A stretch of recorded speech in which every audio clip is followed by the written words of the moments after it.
خوب، لولا کلما خلقت الافلاق، محمد نہ ہوتے تو کچھ بھی نہ ہوتا۔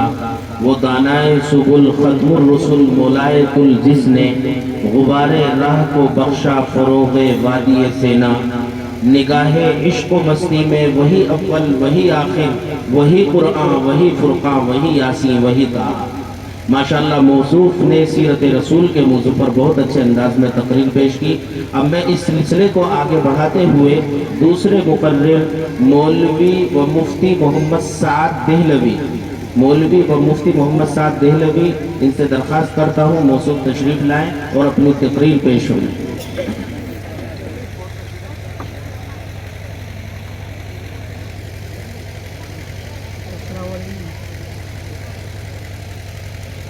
الحمد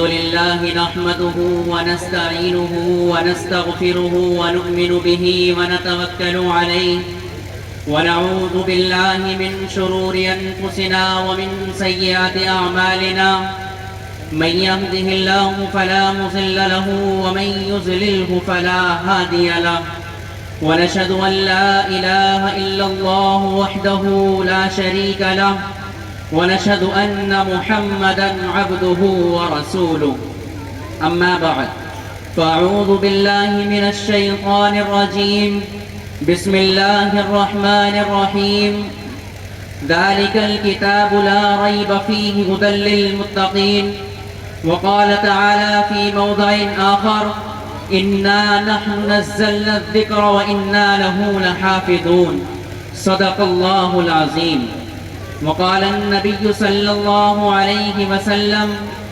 خيركم من تعلم القرآن وعلمه وقال في موضع آخر فضل كلام الله على سائر الكلام كفضل الله على خلقه أو كما قال عليه الصلاة والسلام۔ وہ معزز تھے زمانے میں مسلمان ہو کر، وہ معزز تھے زمانے میں مسلمان ہو کر، اور ہم خوار ہوئے تاریک قرآن ہو کر۔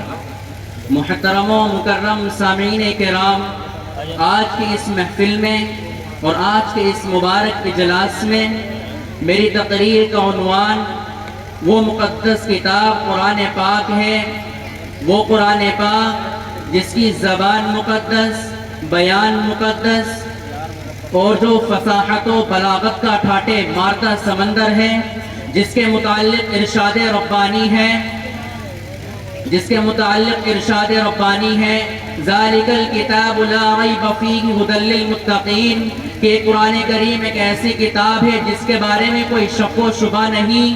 نیز سرور کائنات فخر موجودات محمد عربی صلی اللہ علیہ وسلم نے ارشاد فرمایا خیرکم من تعلم القرآن وعلمہ، کہ تم میں سب سے بہترین شخص وہ ہے جو قرآن کریم کو سیکھے اور سکھائے۔ حاضرین جلسہ، قرآن پاک رب ذوالجلال کا عطا کردہ وہ حسین تحفہ ہے کہ جس نے 23 برس کی قلیل مدت میں پورے عالم میں وہ انقلاب برپا کر دیا کہ بڑے سے بڑے فصحاء، بلاغا، ادبا اور شعراء حیران و شزدر رہ گئے، جس کی آیتوں کو سن کر پتھر دل موم ہو گئے۔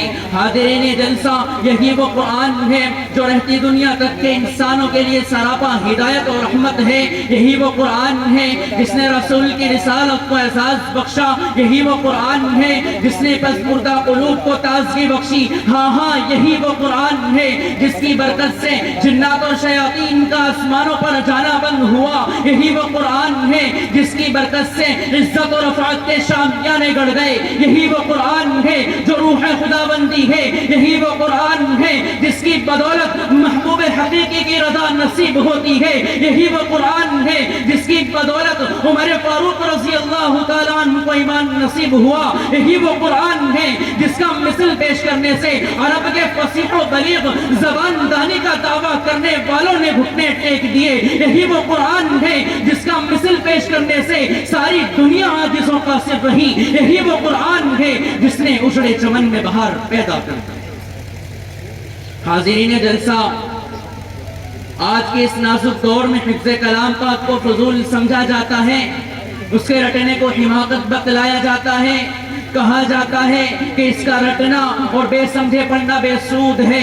افسوس صد افسوس اس حماقت پر کہ جس کے بارے میں شہنشاہ بطحا تاجدار مدینہ محمد مصطفیٰ رسول عربی صلی اللہ علیہ وسلم کو ارشاد فرما رہے ہیں، فضل کلام اللہ علی سائر الکلام کفضل اللہ علی خلقی، کہ اللہ کے کلام کو تمام کلاموں پر ایسی ہی فضیلت حاصل ہے جیسے کہ خدا تعالی شانہ کو تمام مخلوق پر۔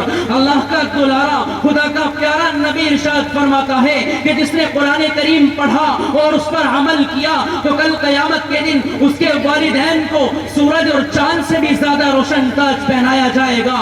غور کرنے کا مقام ہے کہ جب والدین کو اس گرا قدر انعامات سے نوازا جائے گا تو خود پڑھنے والے کے مقام اور مرتبے کا کیا عالم ہوگا۔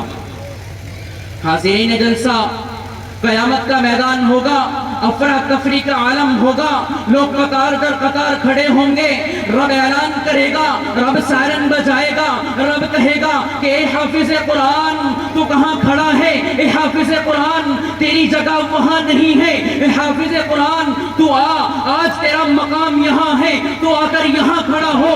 اور حدیث پاک میں آتا ہے اقرأ وارتقی ورتل کما کنت ترتل فی الدنیا فإن منزلک عند آخر آیت تقرأها، کہ کل قیامت کے دن رب حافظ قرآن سے کہے گا کہ قرآن کریم پڑھتا جا، جنت کے درجوں پر چڑھتا جا اور ٹھہر ٹھہر کر پڑھ جیسا کہ تو دنیا میں ٹھہر ٹھہر کر پڑھا کرتا تھا۔ تیرا مقام اور مرتبہ وہی ہے جہاں تو آخری آیت پر پہنچے۔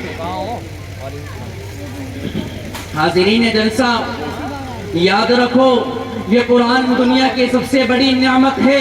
یہ زمین و آسمان، چاند سورج ستارے کوئی اس نعمت کا مقابلہ نہیں کر سکتے۔ یہ قرآن رب کائنات کا مقدس اور عظیم کلام ہے، اور کیوں نہ ہو جبکہ اس کا اتارنے والا امین، جس کے ذریعے اتارا گیا وہ بھی امین، جس ذات پر نازل ہوا وہ بھی امین، جس مقام پر نازل ہوا وہ بھی امین، جس مہینے میں نازل ہوا وہ تمام مہینوں سے افضل، اور جس رات میں نازل ہوا وہ 1000 مہینوں سے افضل ہے۔